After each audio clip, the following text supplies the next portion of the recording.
ప్రభునందు ప్రియులారా, దేవుని యొక్క వాక్యాన్ని మనం విందాం. ఆశ్చర్యకరుడు, యెషయా గ్రంథము 9వ అధ్యాయం 6వ వచనంలో అందరూ డిసెంబర్ నెలలో ప్రత్యేక క్రిస్మస్లో చదువుకునే ప్రవచన వాక్యము. ఆ వాక్యంలో ఆయన అంటాడు, ఆశ్చర్యకరుడు, ఆలోచనకర్త, బలవంతుడు, నిత్యుడగు తండ్రి, సమాధానకర్తయగు అధిపతి అని అతనికి పేరు పెట్టబడినని ఆ యొక్క వచనం మనకు తెలియచేస్తూ ఉంది.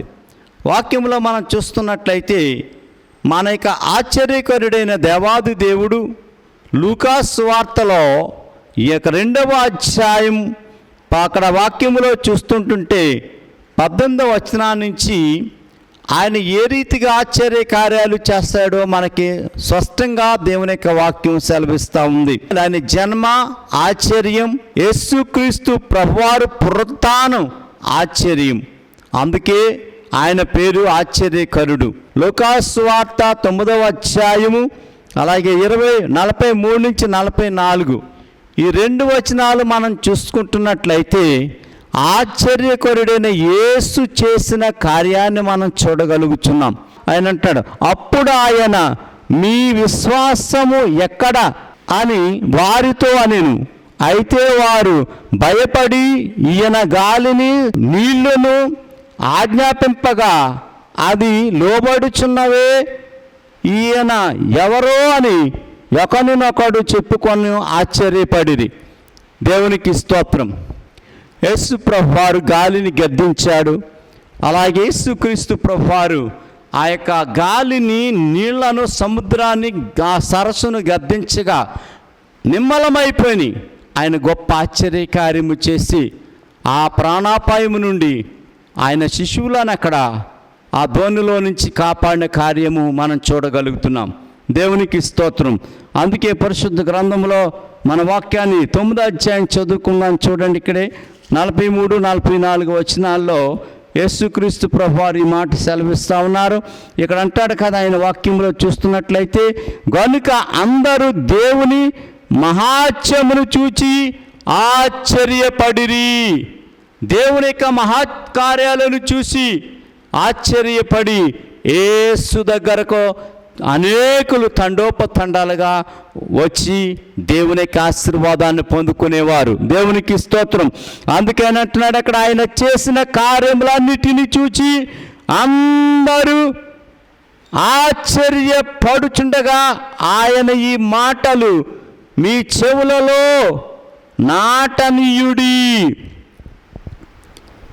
విన్న వాక్యాన్ని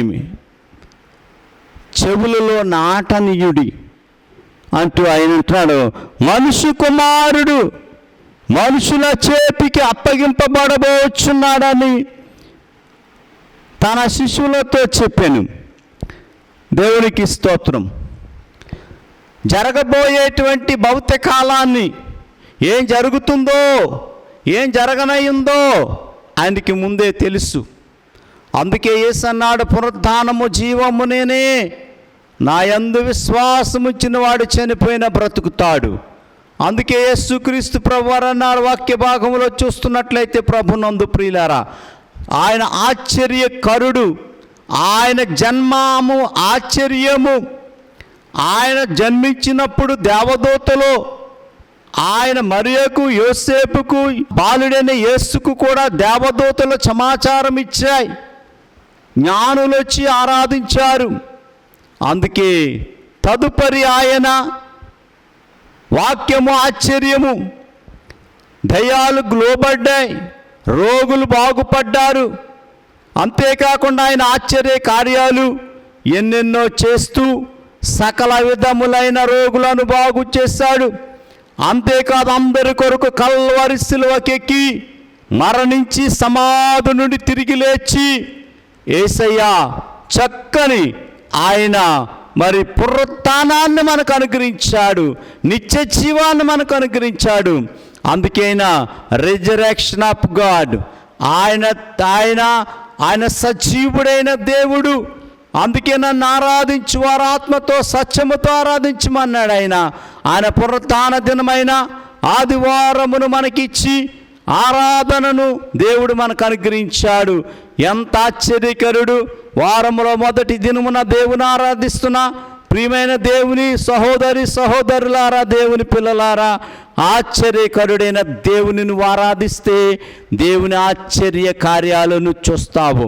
ఎంత ఆశ్చర్యమంటే, జాబు చేస్తున్నటువంటి జక్కయ్య వేదనతో దుఃఖముతో ఉన్నాడు.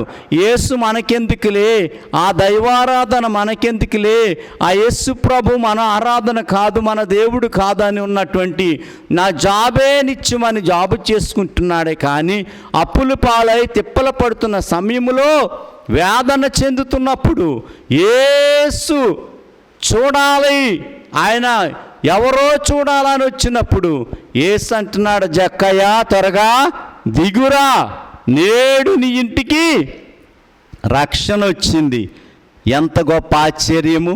వేదంతో ఉన్న జక్కయ్యకు, దుఃఖముతో ఉన్న జక్కయ్య ఇంటిలో, కలవరముతో ఉన్న జక్కయ్య ఇంటిలో, అప్పుల బాధలో మునిగిపోయిన జక్కయ్య ఇంటిలో ఎంత వేదన చెందుతుంటుండగా ఆ జక్కయ్య ఇంటికి యేసయ్య వెళ్ళి ఆశీర్వాదించి ఆశ్చర్యకార్యాన్ని చేశాడు. ఆయన వెలుగుతో నింపాడు, ఆయన మహిమతో నింపాడు.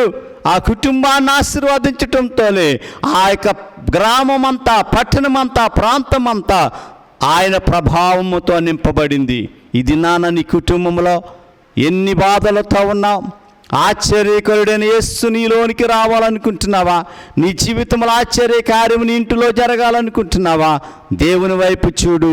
దేవుడు ఆశ్చర్యకార్యము చేసి నీకు నెమ్మదిని దయచేసి తన కృపా కనికరాలతో నింపుతాడు. దేవుడి యొక్క మాటలు దీవించునుగాక. ఆమేన్.